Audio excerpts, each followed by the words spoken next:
Welcome to the Heart and Soul podcast, a place where words, people, and stories matter. I'm so glad you're here tonight. Tonight, we are in the Heart and Soul food room, or as I like to say it, the Heart and Soul food room. It's my kitchen, otherwise known as my kitchen, but we are in this room tonight because we are celebrating American Craft Beer Week, both traditional craft beers and NA varieties. But before I introduce you to our special craft beer expert, I have some trivia on the subject and 3 questions to encourage you all to join in the conversation. So here we go. Most Americans live within 10 miles of a craft brewery. Isn't that hard to imagine? Our nation has become the global epicenter of craft brewing with over 9,000 American craft breweries. Unbelievable. But here's the really cool part. That growth has resulted in the creation of 500,000 jobs and added billions of dollars to the American economy. So good on us. Not only is it a new industry, but apparently we like it and we're drinking the beers they're creating. Women are leading the craft beer industry. While the beer industry has historically been dominated by men, the craft beer industry has seen remarkable growth in female brewers, owners, and entrepreneurs. Women now lead some of the most respected craft breweries globally and have founded organizations that promote gender diversity in brewing. Yay, girls. Okay, the rise of non-alcoholic craft beer, or NA craft beers, has risen in popularity in response to health consciousness and changing social habits. That consumer demand has led craft brewers to develop advanced brewing techniques that produce alcohol-free options to satisfy discerning NA beer palates without compromise, demonstrating adaptability and commitment to inclusion. Craft beer education programs are professionalizing the industry. Universities and specialized institutions now offer brewing science degrees, professional certifications, and business programs focused on craft beer. Additionally, organizations like the 𝒍𝒊𝒕𝒕 certification program train beer servers and enthusiasts in proper service and beer knowledge. It's an educational infrastructure that professionalizes the industry and ensures quality standards and business acumen among new brewers. So there's your trivia for the night, which I thought was pretty cool stuff. Now, here's your 3 questions. If you're new to the podcast, I always give 3 questions at the beginning to encourage you to think about what we're going to talk about and engage. After all, that's why we're on a Zoom call, so you can participate. I also put the questions in the chat. So if you want to go back and look at them while we're talking through the podcast tonight, you can go back and review them. So first question. What is your first memorable craft beer or brewery experience? Number 2, when you visit a brewery or choose a craft beer, what matters most to you? Flavor, local connection, the story behind the brewer, or something else? And number 3, if you were creating your own craft beer or NA craft beer tasting plate or platter, what foods would you have to include? Something salty, spicy, smoky, sweet, or maybe something completely unexpected, like chocolate, as I would include. Now that we are properly prepared and educated a little bit about craft brewing, I want to introduce tonight's guest, Erik Coleman, titled as America's Craft Beer and Beverage Concierge Consultant. So welcome, Erik. That's a big title. And I'm very impressed and grateful that you're here tonight. Thank you very much. This is actually an honor, and I'm excited to be with you all. I love the Friday's Eve sessions, being able to get on camera and talk to people about craft beer and all fun stuff. So important to me to be able to engage face to face. So here we go. Your craft beer journey started by helping your father. He launched the Ellicottville Brewing Club in 1990. You then went on to assist in the opening of or operating of the Ellicottville Brewing Company, Southern Tier Brewing Company, and Big Ditch Brewing Company, all highly respected craft brew brands here in Western New York. But simultaneously, you were working in the New York State educational system as a teacher and administrator. But then something happened that changed your life. Tell us about that. So yeah, it was right around the like 2000 teens. The craft beer world, as awesome as it was, I've been able to see the rise and the growth through a majority of it, but it wasn't always able to sustain a family and support. And I like to live indoors and eat and all this other stuff. So I was in education. My parents were educators. It was something I gravitated towards. And the last 10, 12 years of my life, I waded into the city. Hadn't really spent a lot of time. The beer world was slowly emerging, and then 2013 Big Ditch approached me, and I spent a time consulting with them and helping them on the brew side, the front of the house, restaurant side. But while also being in education, I was a special ed coordinator, and I have to track data. And I started uncovering things that I didn't like seeing, and I started pursuing them because the special ed world in New York State, you have to pay attention to kids after they graduate for so many years if they're on any type of state support. And when I discovered that, I found some unsavory things at my school. I will not mention the school's name, where there was fudging of data and everything else to make themselves look good, to get more money for the school. And then if you are an employee in any kind of public service in New York State, fireman, teacher, policeman, you're in the New York State pension. It's a very nice pension, very good benefits. And your pension is based on the highest 3 of your last 10. So people work to kind of gravitate and jack that up at the end to maximize their pension. Anyways, fast forward. Uncovered the stuff, tried to start asking questions, people pushed back, became very tumultuous, and I could handle dealing with inner city, very difficult populations. Loved that. It was very rewarding. But the politics of it, most two-fronted wars, usually you don't win them. And I say I lost. I was able to make change, but during the course of that, I had a massive heart attack. 98% blockage in the LAD Widowmaker at 41 years old, when I was still doing half marathons and Tough Mudders. I was in good shape. My cholesterol was a 20.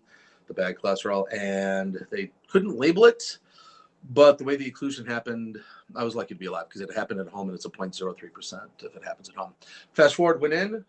Because of that, people woke up, and I collected data, made some change, had a second heart attack, and then my wife was like, "This is gonna kill you. I love you." And beer was picking up, and I was with Big Ditch, and therein launched me full time in the craft beer world and beverage world. So obviously you made big changes and with an intention to live a healthier life, to less stress. But since you left the education sector and went into the beer, you started your own company, Beer by Coleman, where you consult and help to open and or operate brewing companies and tap rooms across the U.S. You conduct virtual in-person tasting events with beer, cider, whiskey, bourbon, mezcal, and tequila. You produce and run festivals, speak at events about the craft beer industry, plus you are the owner of Rationales, an elevated craft beer and cocktail bar in Williamsville, New York. You're the co-host of What Are We Drinking About on Facebook and Instagram Live, and the Western New York Craft Beer Show on Fox Channel 29. You have served as the director of the Brewing, Fermentation, and Distillation program at Trocaire College, and are a member of the Western New York Brewers Guild and Start a Brewery. I can barely get through that in 3 breaths. Certainly doesn't sound like you've slowed down. However, I have to ask, is the craft beer life less stressful? It is. It's going to go to that old adage. If you do what you love, you never work a day in your life. So therefore, with that being said, there's stress in any line of work. I tried to take on too much of a larger system because I love fighting an uphill battle in craft beer and beverage. The world, it's just a little more enjoyable. I provide edutainment and good time. So Edutainment, that's the way to put it. Excellent. Yeah. Well, so now we know a little bit more about you and what your passion is. And so let's get started benefiting from your expertise in craft brewing. You've helped launch and operate some of Western New York's most respected craft breweries. How has the craft beer scene changed from those early Ellicottville Brewing Club days to where it is now? It's been a roller coaster. If you follow any of the news around craft beer, we've had some rises and falls, and I've seen that. So it grew and grew and grew. And in that early teens, 2000 teens, like 2014 to 2018, we just had a culmination of a lot of stuff, especially here in Western New York. And everybody's like, it's too much, and the bubble's going to burst. Fast forward through when COVID hit, that really just knocked the socks off of people in hospitality, food and beverage world across the board. Definitely had its impact here in Western New York. And there has been a little bit of attrition. But with that being said, we can still say, with those numbers you talked about with craft beer, New York State has over 900 breweries that are a part of the New York State Craft Brewers Association. There's about 1,000, second only to California. Of that, here in Western New York, we grew from the early 2000s of about half a dozen to, we had at one point, I'm going to say Western New York proper, about 60, and that goes from some of the southern tier all the way up to Niagara County and over. We're still hovering at about 50. So it's still a very much needed part of our economy. It still provides a lot of enjoyment for people. And yeah, it's still going on pretty well, considering the last several years with, how, beverages, alcoholic beverages in general have been fighting an uphill battle. And that uphill battle is more about the societal side effects of alcohol, correct? Correct. Okay.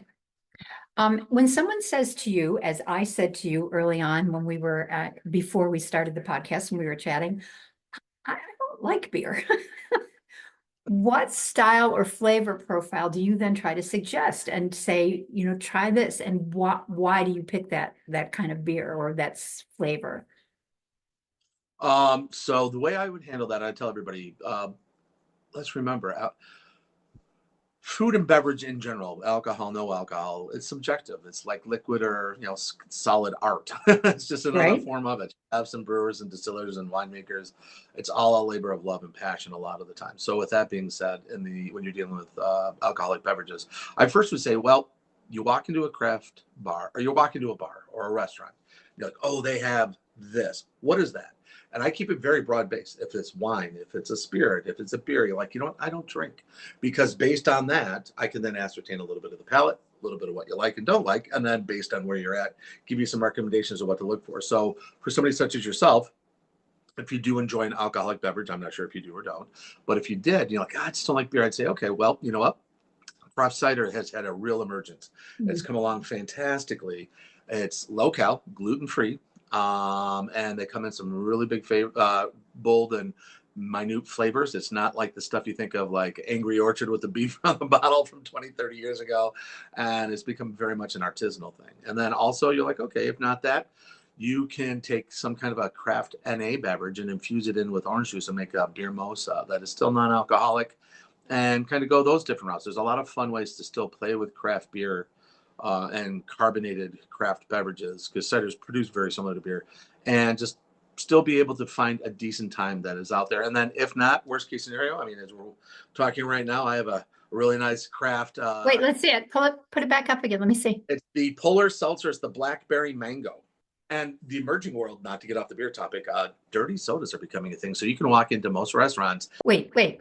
Dirty sodas? They claim that name as more of a moniker to enticing people. Ooh, what's a dirty soda? It's basically taking any kind of like soda. Like when I say soda, I mean, we're from Western New York, pop, Coke, Pepsi products, orange, ginger ale, tonic, soda water, and adding some really fun stuff to it. Add a few puree, salt the rim, or put like a cinnamon sugar rim on it. And then you add something that has a little bit of coconut water. And mixology has taken on that role where you can walk in and have something that is still a carbonated beverage. So it's in that realm. So you feel like, oh, I'm having something with everybody else. It's got some fun colors, some fun flavors, but it's not alcoholic. Yeah. And that's so important. Not only, I mean, I have grandchildren and they're almost legal now, but we'd have all kinds of parties, Kentucky Derby parties, whatever it was. And we always had a bar, and they could go and make their own drinks, but they were always, non-alcoholic. It was how many different juices can you put out there, and fun ice cubes and little stirrers. And it's part of the party. It's not about for many of us, it's not about the alcohol as much as it is having a drink in your hand, right? So the NA movement has been so helpful, because there is a generation around my grandson, he's 21, 22, up to like the 30s. They're not necessarily like, neither one of my grandkids drink. They don't care about it, but they like to have a drink in their hand. And so the NA thing has been really fabulous from an adult perspective of not having to worry about them drinking, because they enjoy something that they can get at a bar that isn't alcohol, and that they like that. They're happy with that. Mm-hmm. Very much so. Very much Yeah. so. It's Okay. really firming. So we have two people with us tonight that have agreed to sample a beer, a craft beer. We're going to do Bob first. Yeah, I'm up. There you go. There's Bob. Okay. So Bob, I don't know what beer. I drove up, I called him at about 8:45 this morning and I said, I got a 6-pack of beer in my car. Will you pick one and be on the podcast tonight? And he said, sure. So I don't even know what you picked. I got the Oshkosh White Belgium style wheat beer. It is a good Belgian beer. I drink, a little. I like that wheat beers. Very good. I don't drink a lot of beer. I'm more of a whiskey drinker, but I do a lot of when I go on to trips and travel. I do a lot of craft drinking. So I really like craft beer, but it is a very good smooth beer. I wish I could give you more into it, but it is a Belgian wheat. I don't know what to compare it to on the domestic market, but it's smooth and I like it. I will buy it too, sir. All right, Eric. So Excellent. tell us what he's drinking. So, Allagash Brewing Company out of Portland, Maine is a historic brewing company. Been around for 30 plus years. They're OG, if you'd say, and they make a whole plethora of really good beers. But they specialize in making non-hopified. Like in the world today, a lot of hop beers are IPAs, pale ales was the biggest selling one. But Allagash White is an iconic mainstay beer. There are so many craft beer bars. Like here in Western New York, there are a couple that stand out, More Pet, More Room, and a couple others that are iconic craft beer bars. Their tap number one is always Allagash White. And the reason is it's a very approachable, very light beer. It's not having a crushing amount of alcohol in it. And to describe that white beer, I mean, you hit it right on the head because it is a Belgian. But as somebody who likes wheat beers, or say I have some friends who like wit, they'll go to that because it is akin. So they are all in the ales family. In the beer world, you have two houses, ales and lagers. Ales is the big one. And when you go into a white beer, a wheat beer, a wit beer, or a Hefeweizen, they're very similar. And they are dictated based on the temperature, a little bit of the minerality of the water, but mostly the fermentation side of it and the yeast strains that you put in. So Allagash White, if you're going to compare it to a domestic, would be, think of like the really cool uncle of Blue Moon. It's like, Yeah, you're right there. It is like the that. nicer vehicle. And hey, I still have a good Blue Moon every now and then when it's hot. Orange Light's not bad. Fun fact, actually, don't put citrus in Hefeweizens, wheats, or whites. Even though Blue Moon has made a whole thing about it, it actually dissolves the head a little bit faster, breaks up the carbonation a little bit. I can explain that if people want to know that. But it basically deconstructs the beer while you're drinking it if you were to hold on to it for like, say, 15 minutes. So it's actually not a good thing. But so yeah, Allagash White, just great, light. You're getting a little bit of that. You might get a slight clove, a little bit of like a soft nutmeg. And then you're going to get a little bit of bready biscuitiness in the background. That's from the malt that goes into it. It's more of like an English biscuity malt. And then you just get a really light, pillowy flavor in your mouth. And really quick, as I go through and you hear me describe or talk about like how a beer tastes, I tell everybody, beer's like music. It chooses you. It doesn't matter what I can sit up here and say. I'm a Cicerone. I've talked about this on many stages. It doesn't mean anything. How you sleep, what you eat, your mood, who you're with, really dictates to, like you were saying, Christina. It's more of the social aspect and the experience that helps drive what you're tasting. Eric, just 1 second. I was down in Florida this past year, past vacation, and we did a craft beer tasting. And the fruity beers were a little out of my league, but this one is, it came right back into it. Just couldn't get into like those grapefruits and stuff like that. It does take a little more of an acquired taste or quote unquote getting used to, yeah. Yeah. Okay. Well done, Bob Reynolds. Thank you for being our guinea pig. So Kathy, you are here and you're on Samsung. I am. I have the big ditch dry burner. Can you put it up like by your face so I we can see can you? right here, right Yeah, here. good. Can you Yeah. see it? Okay. And I'm drinking it, and I'm not a big beer drinker, but I do like it. Those days were, in my youth that I liked it. But a lot of times I like mine real cold. So I have it here with a glass of ice, and I've been sipping it. And what comes through to me is the grapefruit, and I like a citrus flavor. So this is an IPA, and I usually, if I'm going to have a beer, I will usually have a Pilsner. But this one I'm enjoying. I have to say, as long as it's on ice and really cold. There you go. Now, I have So, to ask a question because I drink red wines and sometimes I'll put red wine on ice. And there was a time in the day when, you would be banished to hell for doing that. Kathy, right. put beer on ice. Is that a mortal sin in the beer world?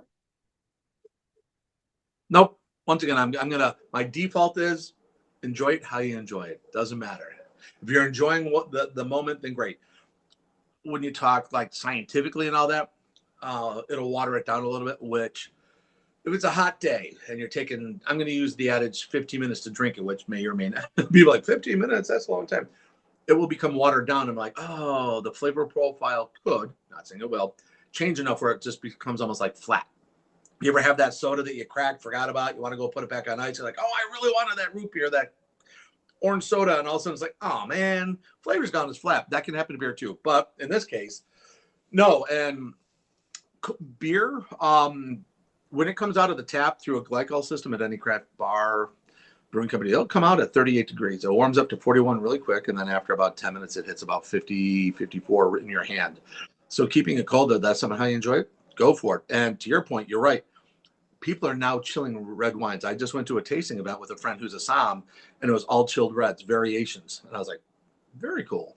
And a Somm is a sommelier who's an expert in wine. Correct. And Okay. so you weren't drinking alone. Okay, there you go. Very nice.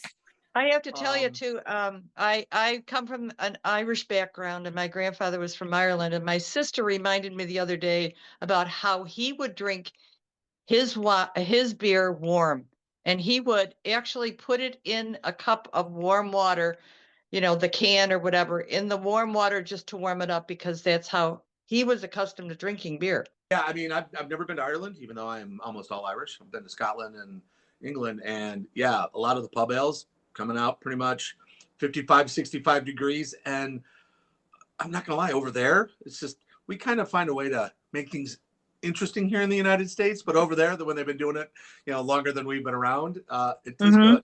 It's really good. Yeah. And Yeah. I will report it to see. It's like, did you notice you had some of that head in there, the foam up here? I did. I had a little bit, not like what you have though. Well, but I poured it a while ago. yeah, no, it dissipates pretty quickly, but you can see the foam that's stuck to your glass. That's called lacing. That's like legs on a glass of wine. It's a sign that you have a really healthy beer. And Bob, to your point, with IPAs, they're naturally very citrusy, and I don't want to go on too long. If we have time, I can speak to this later because I don't want to, tie up the show too much. But in the beer world, IPAs can be very bitter. They can be very minimal bitter. Some of the hops can be very robust and almost like you're eating a bowl full of a flower field.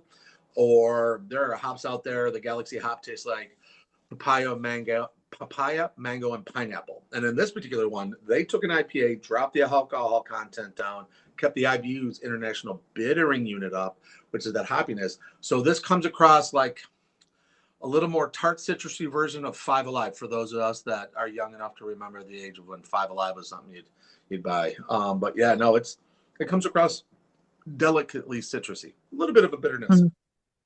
Erik, what is the alcohol content in this? It is only 4.2%. It varies 4.2 to 4.7 by batch, but they wanted to try to do it. It's Big Brother's a hay burner, so they took hay burner. Yes, I've heard of those. It'll a little bit more flavorful, but when you go into the regular IPAs, they're anywhere from 6.5 to 7.8. And you have a couple of those in the afternoon on a hot day and haven't eaten in a while, you're gonna have sea legs, even though you're yeah. Erik, you said that IPAs are usually more on the citrusy side. Why is that? It's due to the hops that go into it. So when you make beer, there's a difference in the beer world. There's 4 ingredients that go into hops. I say 3 because the actual brewing of beer, there's no alcohol in it. It's called wort. It's all the material that goes in, heat it up, boil it like a long steeping of tea, cool it, called crashing, transfer it over to the fermenter, throw in the yeast, which is like Pac-Man, chew up the sugars, create alcohol. So hop, water, and malted barley go into beer. You need water is the most important ingredient of everything. And we're very fortunate, as much as people may pick and throw shade on Lake Erie and whatever, it is one of the best natural resources of water that brewers could have. So when you go over to Ireland or England or anywhere in the Western European area, the water is very minerally. It's a little bit more bitter. So a lot of the beers over there will come across a little more bitter. Where you come over here and I was like, oh, yeah, I don't like bitter. I don't like the British beers because they're bitter. I'm like, that's the water, because that mineral content can create a bitter bite. The hops drive the flavor. Certain hops. Huh. When I got into craft beer in '89, there were 19 varietals of hops. There are recognized 178 plus just due to all splicing and everything else. And some will taste like I said, very bitter, citrusy. Some will taste like a smoothie. Some will taste whatever. And then the malt, because the hops drive the flavor, believe it or not. And then the malt helps the color, the mouthfeel, like the texture in the mouth. And then when those all kind of collide, IPAs are usually a little more citrusy, sometimes more bittery, piney, resiny. And then other beers will take on a little bit of a lighter flavor, sweeter flavor, like the sours Bob had mentioned. Those are done with a little lactobacillus. It is like a milk rhizome. No milk's in it. It's just the rhizome that creates this sour. It's called souring in the kettle. And that gives those off flavors, like you mentioned, in those tart, sour, fruity beers. Great. Kathy, thanks for those questions. And thanks for being our guinea pig, our other guinea pig. Love it. Anybody else have a question at this point? I do. Can you hear me? Yes. Who is this? Marge. Hi, Oh, Marge, hi. Can you Good to see you. Can you see me or hear me? I don't know how this all works. Yes, we can see and hear you. And this is Erik. Erik, this is Marge. Hey, Erik. Hey, Marge. It's one of my favorite IPAs. Oh, very nice. I love it. I have two stories. If you have a second, I have one, but I'll ask a question first in case you don't have time for the story. But I love West Coast IPA, and I heard that those are hoppier than others, and I like hoppy beer. So, and I've also heard that the higher the alcohol, that hoppier beers tend to have higher alcohol contents. Is that true? So it's a yes, and sometimes maybe no. All IPAs are hoppy. West Coast is more pronounced because they're more, it's the difference of drinking a 7-Up or tonic seltzer water versus drinking a root beer. So when you drink an East Coast IPA, they're a little more hazy, cloudy. They have a little bit of a sweeterness to it. Or West Coast, they're a little more clear. They're like almost like an old school domestic type of beer, like from the 70s. And it's West Coast take on flavors that are pine, resin, dank, moss, musk. Another one I'm not going to mention because if I said it, it's actually I'm a 𝒐𝒐𝒕, which is a beer judge. It's a recognized flavor that you can find in some beers. That's what you'd want. And they can be like that. The alcohol content, as you create a higher alcohol content across the board in any beer, the IBU, the bitterness and the hop content does go up. But that's just because it offsets the alcohol content. For example, there's some big boozy stouts that look like molasses that are 14%. They have more IBUs and hop than a triple IPA. And then it's just a matter of preference between East Coast, West Coast. Yeah. I like hoppy. 15%? That's a ton of alcohol for a beer, especially. Strongest one. The Germans have even higher. Dennis said that when he was in Germany, he had one that was up in the 20s%. Really? Yeah. Dude. Yeah. Anyhow, I like hoppy. And if you have a minute and nobody else has a question, I'll tell you this story. Go ahead, Marge, tell your story. We've got another question, but we've got time. Oh, well, my brother was not well. He ultimately died of cancer, but I went to visit him all the time. And I went one time and I said, he has got to get some beer for his buddies who were coming over. So I bought him a case of 𝒊𝒏𝒕𝒐. What the heck else do I got to buy my brother? So I brought it over to him and goes, well, as only my brother, God rest his soul, could say, what'd you buy that shit for?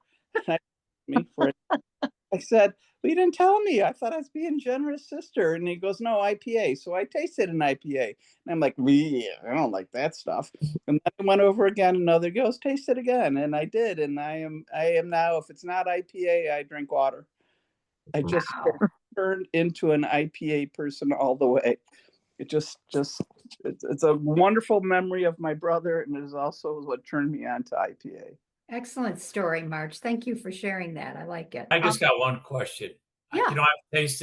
I've done craft beer, the five choices all over the country and stuff like this.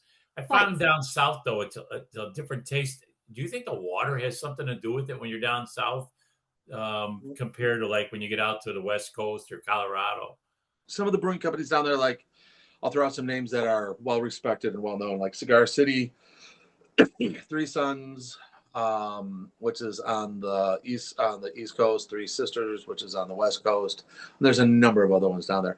Yeah. They have really good water, but they sometimes like to play with funky flavors. Also, when you're in a territory or a climate area that is predominantly humid and hot, they'll create more funky flavors or play with it a little bit because they almost need a little more thirst quench and refreshment. Where up here in a 17-degree day in Western New York, which we call spring, you can drink something a little hearty.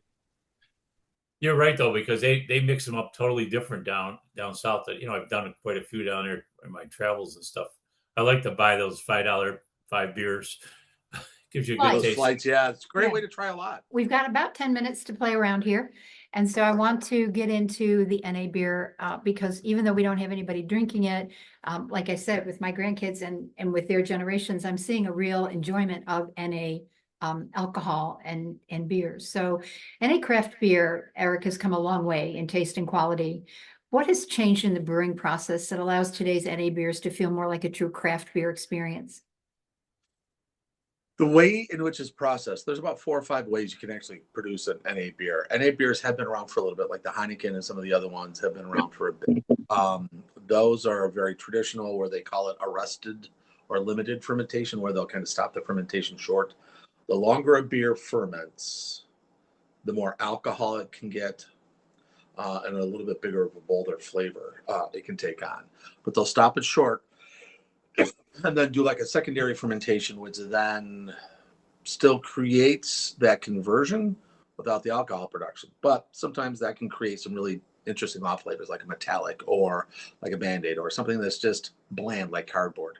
But in today's day and age, sorry, you can do vacuum brewing, which you're dealing with a lower pressure over an extended period of time, and that affects that chemical conversion from the sugars into the alcohol that's in there. And reverse osmosis, it's where it's expensive, and if you're a big enough brewing company, you're doing it, but it's hundreds of thousands of dollars to do it. So you're a larger facility, and what reverse osmosis is, it is the chance where you get a really super fine membrane, and you have a special process of pushing the liquid. So like once you have brew and it goes through the mash tun, the lauter tun, then goes into the fermenter, as it's passing through, from the fermenter and then passing back out, they'll put it into a secondary fermentation tank, and that membrane is small enough that it'll squeeze out. Best way to describe it, filter out the alcohol, because the alcohol particulates that are in there are a little bit bigger. They have a higher gravity, so they'll get stuck in this mesh. And the rest of it is like, imagine a really fine cheesecloth when you're trying to make, some kind of a cheese or something like that. The stuff that's left behind is the alcohol, and the stuff that gets through is non-alcohol. And that's where some alcohol, NA beers will have a 0.05. That's the official designation that everybody kind of goes by. Not to get ahead of ourselves, but one of my favorites, and we'll talk about it in a minute, is Guinness NA, which is 00. It is, I swear to God, they got Keebler Elves in that brewery over there, helping them work some magic. But that is true 00. It's been scientifically proven. You can't tell the difference. But that's how that happens. And because of just technology and processing, it's gotten easier, better. For traditional beer drinkers, and I imagine there's somewhat of a, not a snobbish effect, but just like, NA couldn't possibly be a good beer, right? So if they're skeptical of an NA craft beer, what would you want them to understand before they judge it? I would let them know it's like perception is reality in our world. It's like milk chocolate, not a natural flavor. That has been processed. I've eaten a cacao bean straight off the tree in South America. I've had raw cacao chocolate right off the cocoa plant, and I've eaten malted barley straight out of the kiln. They are all some of the most bitter, burnt things I've ever tasted, and the flavor sticks with you. So it's just the processing. So I go back to that. I say, hey, listen, it's all about preference and taste. I said, do you drink Coke or Pepsi or something? Every now and then. I said, do you like a soda water or seltzer water? Yeah. I said, think of an NA as just another variation of something that you're going for a flavor. I just say, close your eyes, open your mind, and just try it. And there are some out there. I'll do blind taste with this, and I'll say, I'll bet the bar tab for tonight you can't tell which one of these has alcohol and which one doesn't. And the majority of the time they don't. But is that because, aside from Guinness, there is a trace of alcohol even in the NAs? Nope. No. Blind taste test, Guinness, NA versus whatever, and it is my favorite beer in the world. I've been drinking it for 30 years.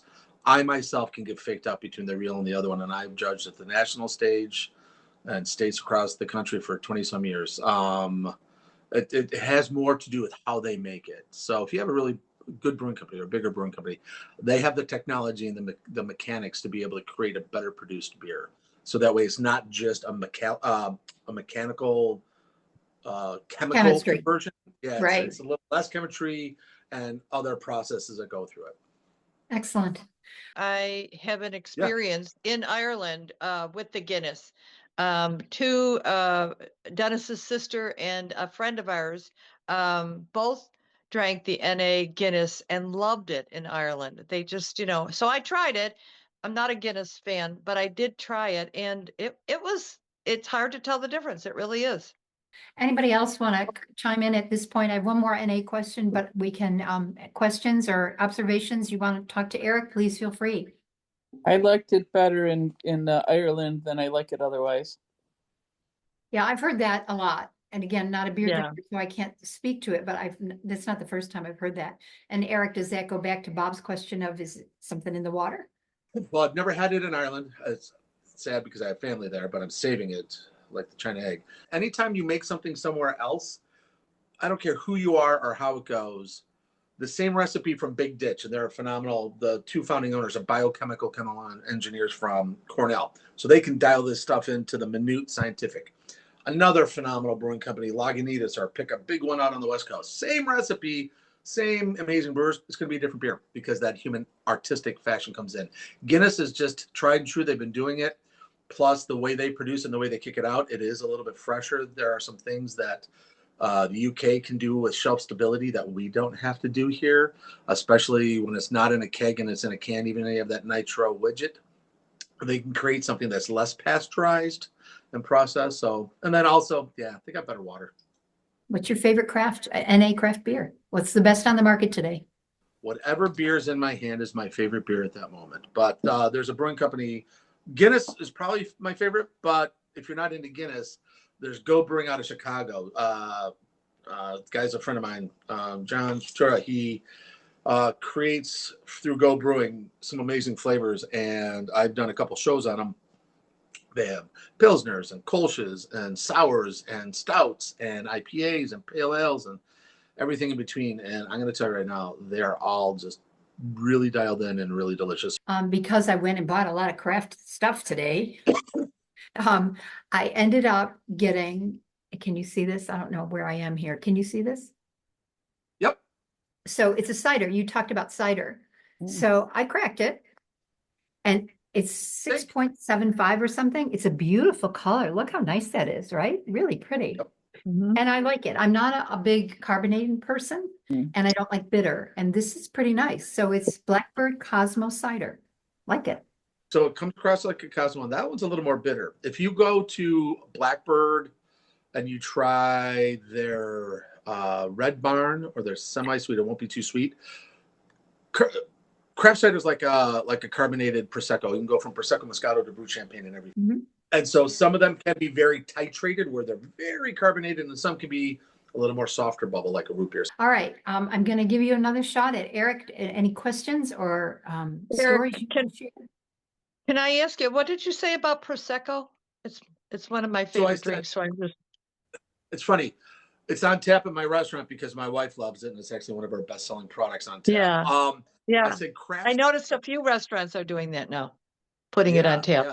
Yeah. Really quick, the reason I mentioned Prosecco and all that other stuff, when you're thinking cider, it's like, I don't know if I want cider. I said, think of it more like a carbonated wine, a Prosecco Moscato, which is sweeter, or a lighter, sweeter, more carbonated than the Prosecco than Moscato, all the way up to like a Brut Champagne. So it's more like varietals of wine flavors and cider, but it's still a carbonated beverage produced more akin to a beer.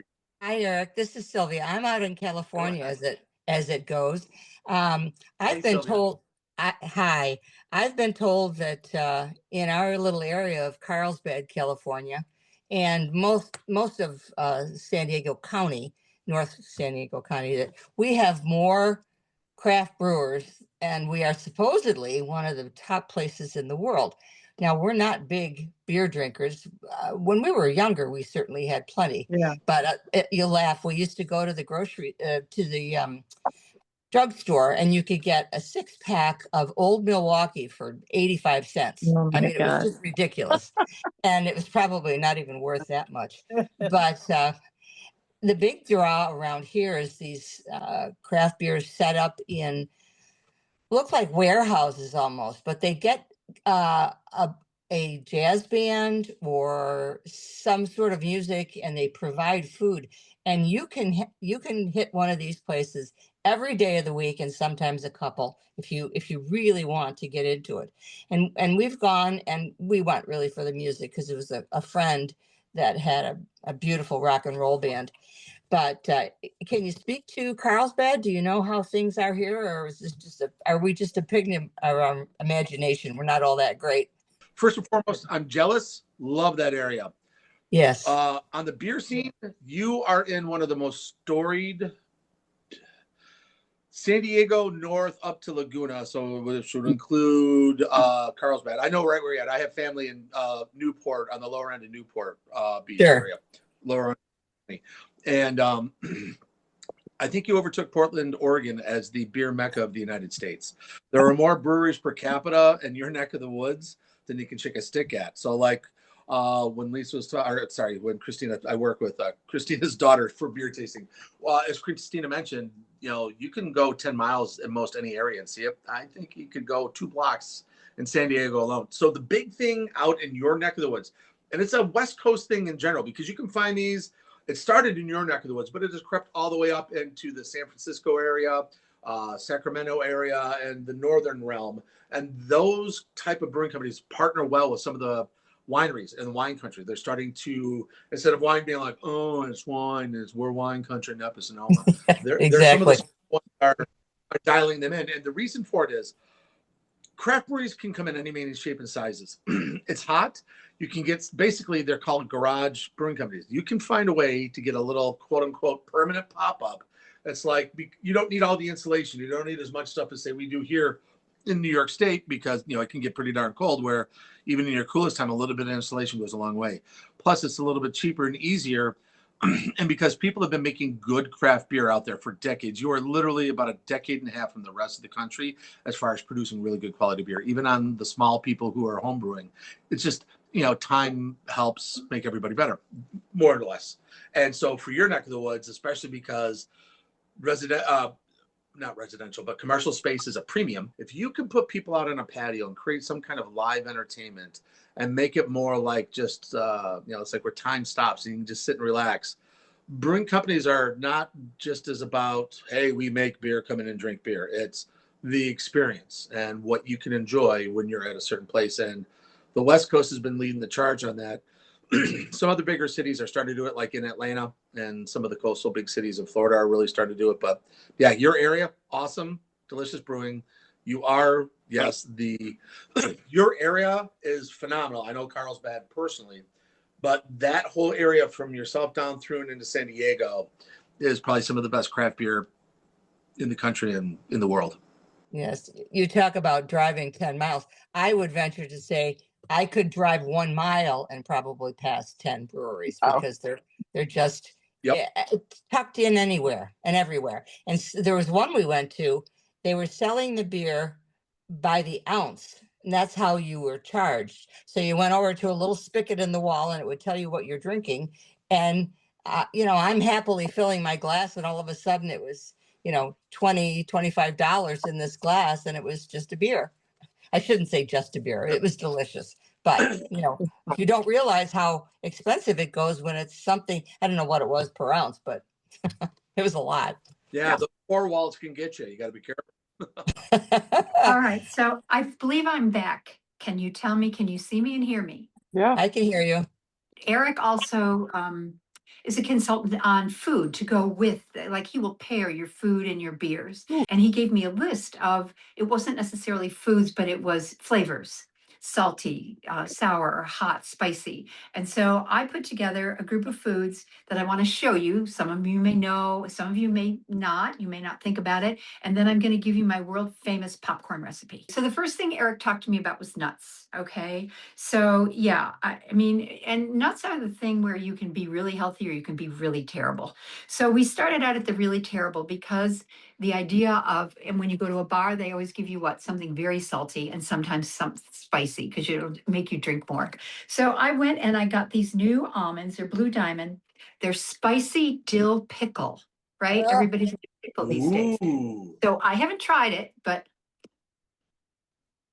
oh, it's good. If you gotta like pickles, and then you gotta be able, because then the heat comes. So interesting. Be good with a beer for sure. Coming down the bad for you into the middle of pistachios, always good for you, salty, helps you drink. And then if you just want to be healthy and just good and want to have something just plain roasted almonds, no oil, no salt, no anything, but really good for you and still gives you something to chew on while you're drinking. Okay. Next one is something that you may not think of, but I think this is fabulous. Pickles. This is Sucker Punch is the brand name of it. You can find them online. My daughter gave me a bunch of them for Christmas. So this is a 3-pepper pickle, kosher dill, Not for me. bread and butter, right? The old favorite standby, and then spicy dill. And they come in these packages that keep in your refrigerator forever. And you just peel it open, eat the few pickles you want, and seal it back up. A great way to have pickles on hand that aren't soggy. Like these are really crisp and nice, like they're fresh, right? A little better than what you can get in the jars at Tops. So I thought that was really a fun thing. Okay, pretzels. I am gluten-free, and I know earlier, Eric, you talked about gluten-free beverages, alcoholic beverages. So the challenge is you usually don't like anything that's gluten-free, but there is a pretzel. Eric Pretzels was on his list. So it's called Gratified. If you've never seen them before, they're in all the stores. And I like this one because it's in everything. So if you like everything bagels, you're going to like these pretzels.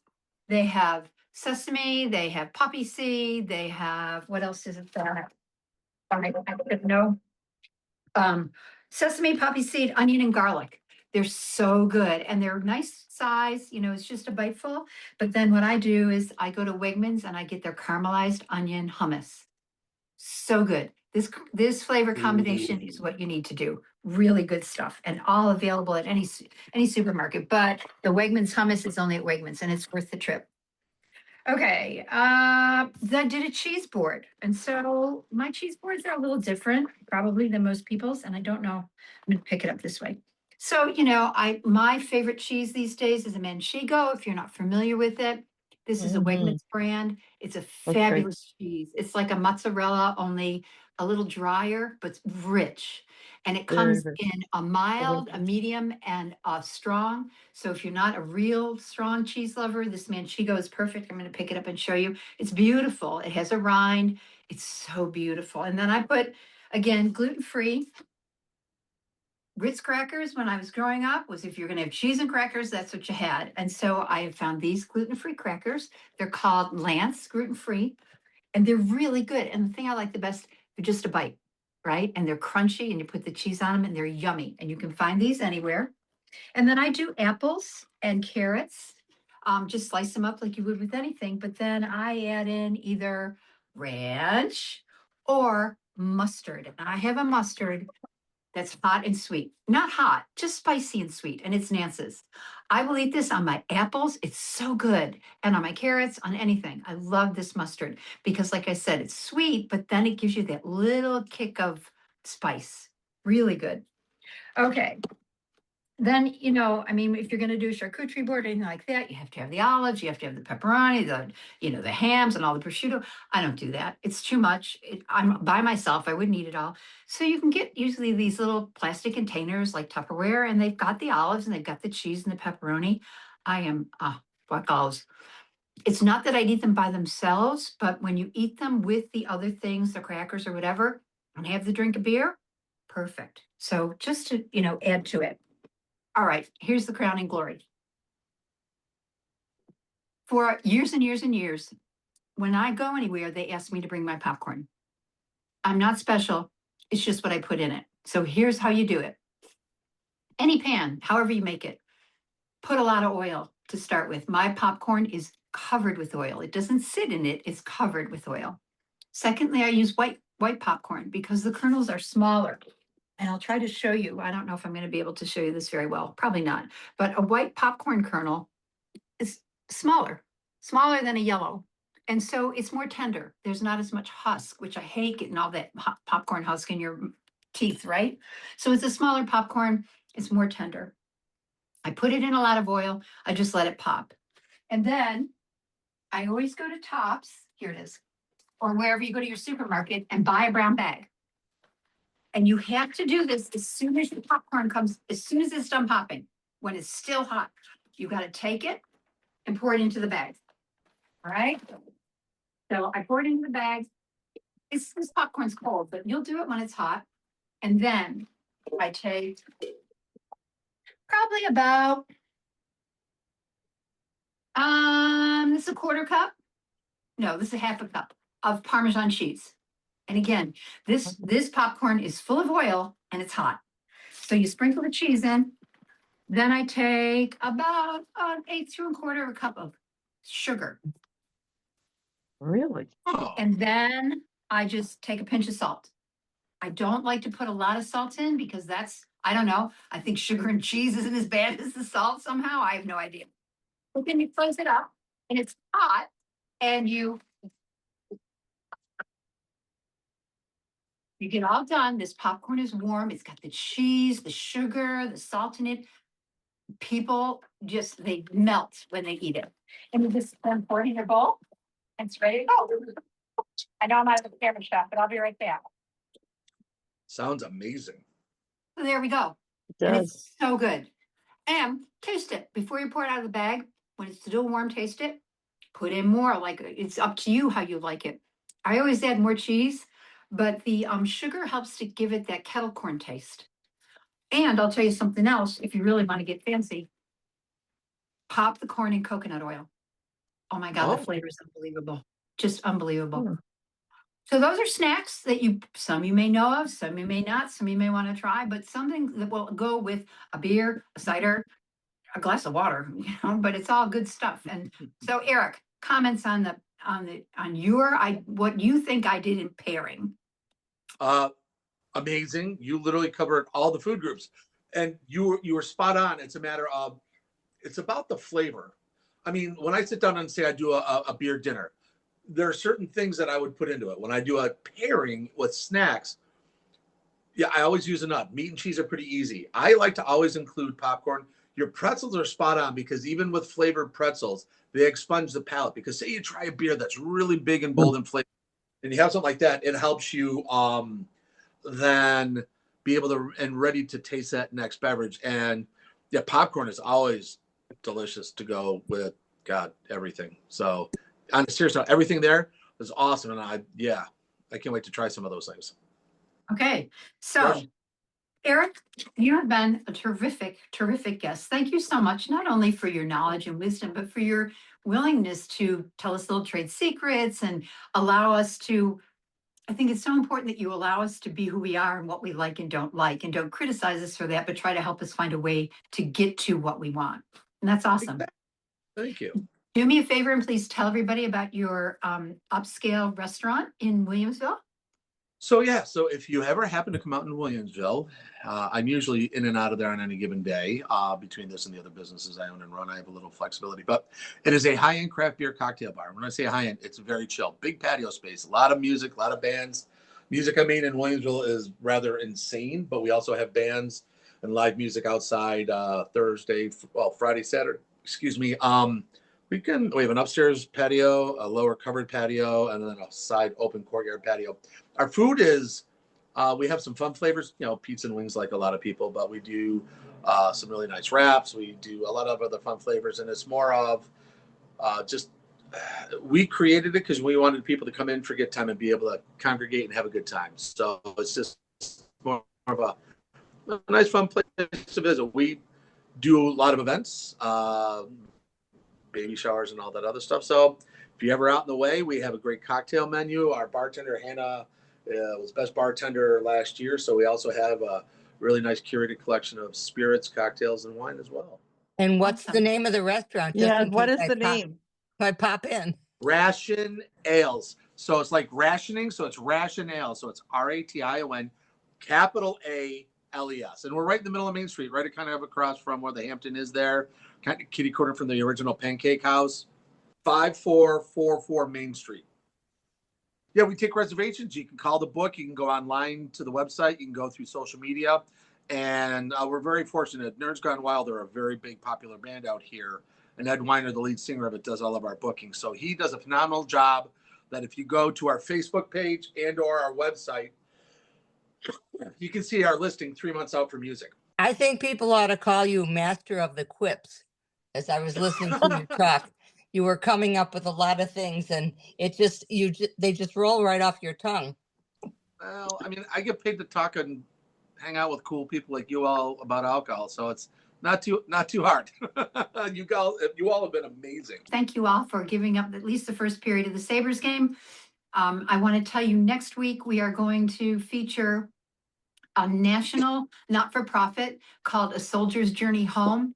They build one house every year somewhere in the United States to help a veteran who has been terribly injured and cannot live in a regular home. They need an adaptive home. And they are building the house here in Western New York right now. It's in West Falls. And so next week, we're going to have a representative from the national organization. People from around the country come to these and help build them. Someone from outside of our area is going to talk to us about why they came from whatever state they came from to build this house.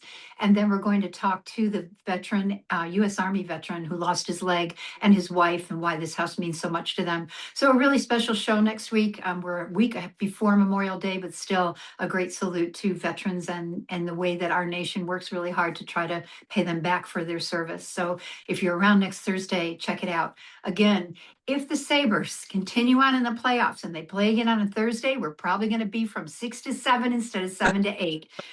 Just got to put that out there. There's only so many games we can miss because my whole family is now on a chat without me, and that's not good. So anyway, thank you so much, Erik. You were great. We enjoyed it. Thank you, everybody. Thank you, Very, Erik. very good, Jack. Thank you. And thank you all for coming to the Heart and Soul podcast, a place where words, people, and stories matter. We hope tonight inspired you to return and to remember how much fun it is to get together and share and talk. Thanks so much. Have a great week. Talk soon.